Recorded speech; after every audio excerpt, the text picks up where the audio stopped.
এটি বনপাড়া পৌরসভার ৯ নং ওয়ার্ডের কালিকাপুর দক্ষিণপাড়া জামে মসজিদের চিত্র। দীর্ঘ প্রায় ৪০ বছর ধরে এখানে সালাত আদায় করেন এলাকার ধর্মপ্রাণ মানুষ। ওয়াক্তি সালাতে কোনো সমস্যা না হলেও প্রতি শুক্রবার আসলেই মসজিদের ভেতরে জায়গার সংকুলান না হওয়ায় বাহিরে রাস্তার উপর মাদুর বিছিয়ে পড়তে হয় সালাত। গত বছর এই মসজিদের পাশেই ৫ শতক জায়গা কিনে নির্মাণ কাজ শুরু হয়। কাজ শুরু হবার পর থেকেই প্রায় ২২ লক্ষ টাকা খরচে মসজিদের ছাদ ঢালাই পর্যন্ত নির্মাণ কাজ চলে। কিন্তু বর্তমানে অর্থ সংকটের কারণে নির্মাণ কাজ বন্ধ হয়ে পড়ে আছে। এই অবস্থায় মসজিদে নামাজ পড়তে আসা মুসল্লিদের নামাজ আদায় করতে হচ্ছে পুরাতন মসজিদের পাশেই বাহিরের রাস্তায়।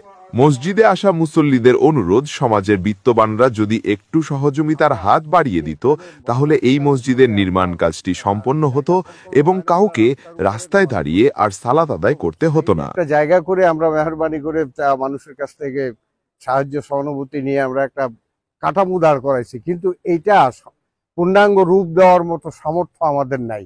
আর আমরা এখানে যারা বসবাস করে এই 99% লোক এরা গুচ্ছ গ্রামে থাকে। তো এনাদের তো গুচ্ছ গ্রামে এরাই থাকে যাদের পয়সা করি নাই, ওনারা সহযোগিতা করতে পারে না, তারপরে যতটুকু পারে করে।